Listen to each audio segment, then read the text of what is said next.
युद्ध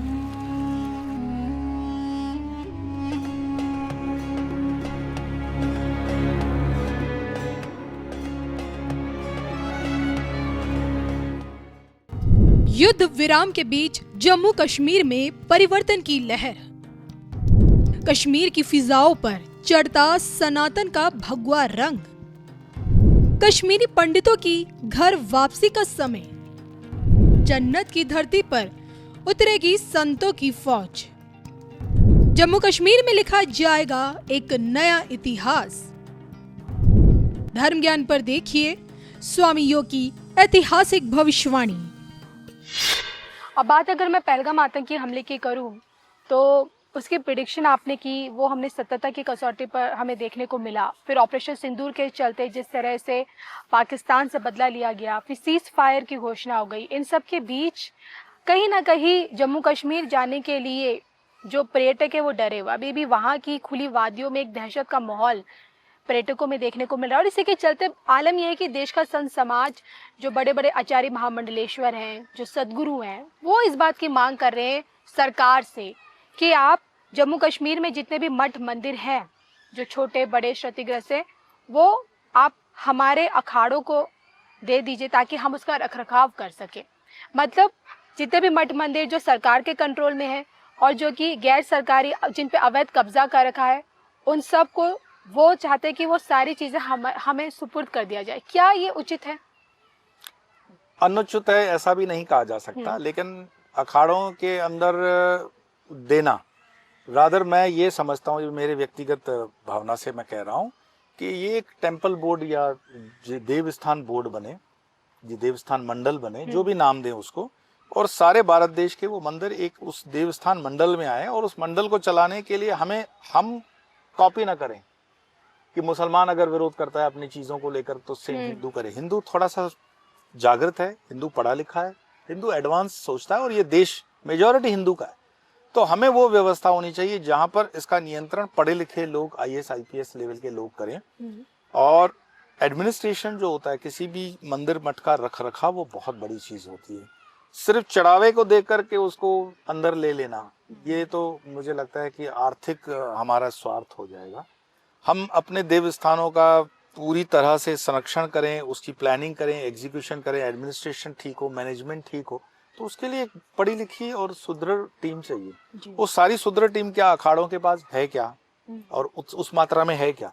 तो अगर उस मात्रा में नहीं है तो सरकार की तरफ से एक हम रिक्वेस्ट ये कर सकते हैं कि उस समिति को बनाया जाए। हाँ, उस समिति में संत मेजॉरिटी में रहे और उसमें भी कोई बाई भतीजावाद या जिसको कहते हैं ना पार्टीवाद न हो करके निष्पक्ष भाव से, अगर जो संत लायक हैं, साइंटिफिक टेम्परामेंट के हैं, जिनको योजनाओं से बहुत कुछ अनुभव है, ऐसे लोगों को इन्वॉल्व करके इस देवस्थान मंडल का गठन किया जाए।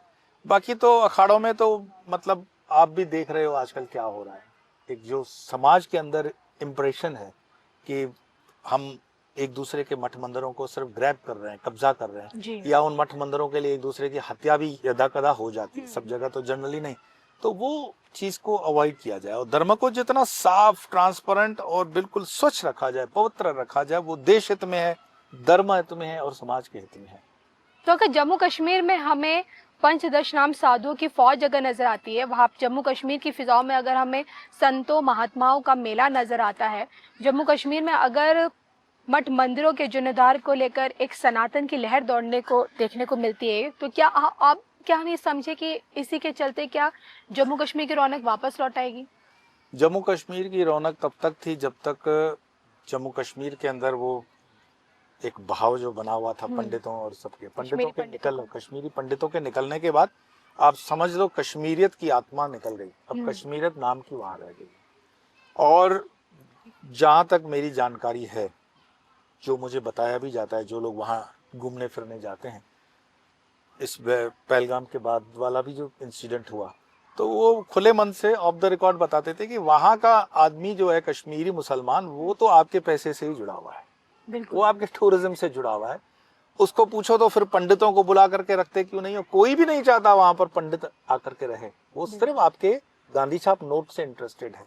तो ये हिंदुओं को समझना चाहिए कि इतने हसीन ख्वाब क्यों देखते हो कि कश्मीर में जाएंगे, घूमेंगे फिरेंगे, वादियों में चलेंगे।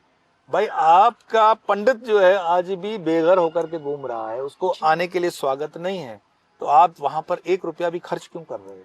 आपको वहां खर्च करना चाहिए जहां आपके धर्म के लोगों का सत्कार हो, कम से कम आदर हो और जिसको बोलते हैं ना सुरक्षा का भाव हो। लेकिन वो मरने के लिए वहां जाएगा, या आपके हिसाब से जब भी आतंकवादी आएंगे और हिंदुओं का धर्म चेक करते करते उसको मारेंगे? मुझे बताओ, कैंडल मार्च हुआ था कश्मीर के अंदर, तो उस मार्च में तो 300 लोग ही थे जी। और वो जो फांसी की सजा वाले की मैयत में कितने लाख लोग थे, बिल्कुल, है ना? तो हिंदुओं को दिमाग थोड़ा लगाना पड़ेगा, थोड़ा सा होश देना पड़ेगा और थोड़ा सा भय से बाहर आना पड़ेगा कि सच्चाई क्या है, सत्यता क्या है। बहुत भावनात्मक होकर के कि कश्मीर के अंदर बहुत जय श्री राम के नारे लगाने से हो जाएगा, नहीं होगा।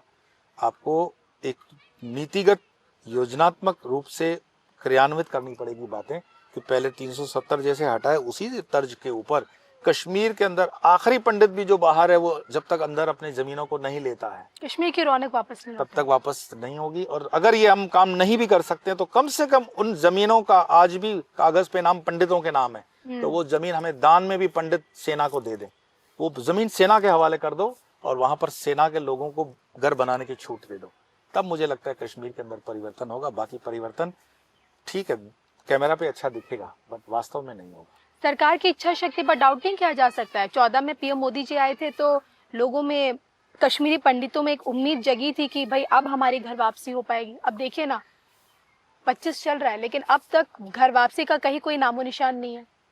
नहीं, सरकार की नीयत पे हम इसलिए डाउट नहीं कर सकते हैं कि जो 70 साल में 370 नहीं हटा, वो मोदी सरकार के दौरान ही हटा है। ठीक है, 35 से भी हटा है ना, तो 35 से भी हट गया।